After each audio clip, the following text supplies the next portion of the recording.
Jordan Peterson and Piers Morgan, Free Speech and Wokeness. Jordan Peterson, the outspoken psychologist, listens to Piers Morgan, the relentless journalist.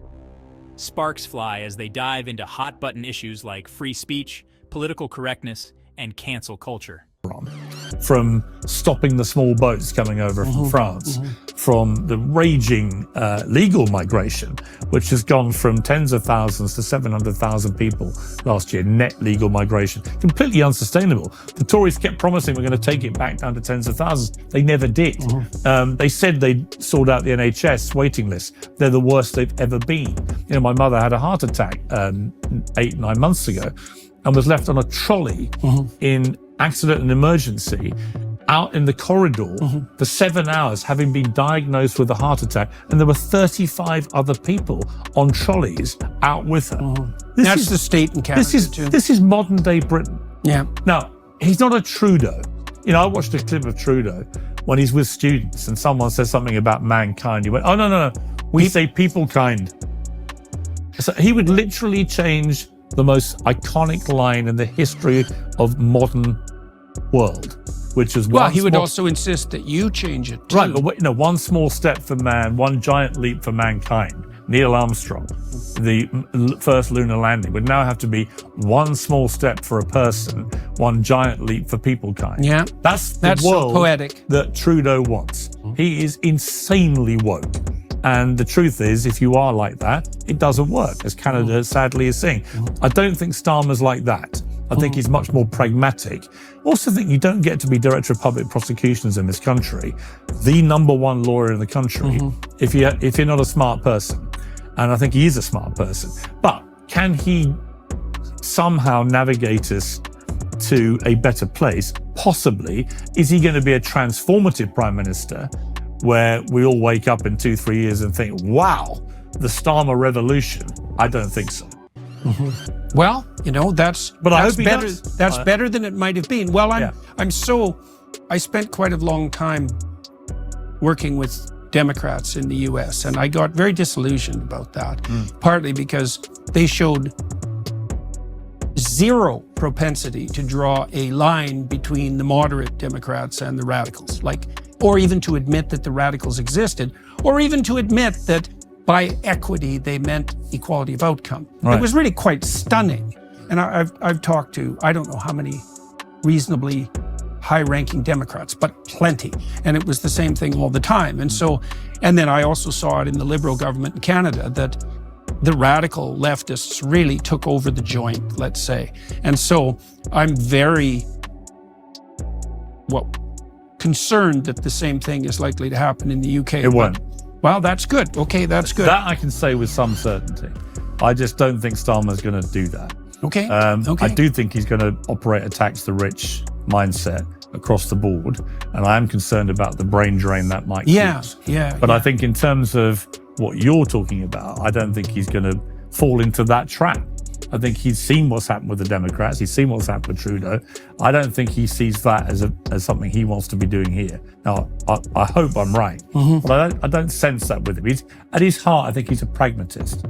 And he's a well-organized guy. He's intelligent. He's thoughtful. He's never going to light up a room with his presence. Yeah, maybe that's okay for a while. But we're kind of done with the Boris Johnson, shtick. Yeah. The guy bouncing in with the scruffy hair, cracking jokes, and everyone thinks it's hilarious. It's hilarious right to the point you have a pandemic, and he turned out to be completely useless and ended up having lots of illicit parties whilst locking everybody else up in their homes. It's that kind of one rule for me, one rule for you mindset is what killed the Tories in the end. And I think that Starmer certainly won't be that. And he will want to deal with things like poverty in this country in a way that the Tories, I think, have neglected. He will want to rise people up rather than kick them down. And I think he's got the right kind of mindset for that. I just worry there's not enough money to pay for this. Nigel Farage. I used to get on well with Nigel, but I discovered to my personal cost he's a treacherous little snake. Ooh, that's rough. It was rough. I was disappointed in him. And the very short version is that when he was working for GB News, I was working for Talk TV. We were billed as rival new networks, even though I didn't see it that way, but we were. And he was the figurehead for them, I was the figurehead. So we were kind of rivals. And I was 3 months away from launching my show on the new network here. And he was already on GB News, they were already up and running.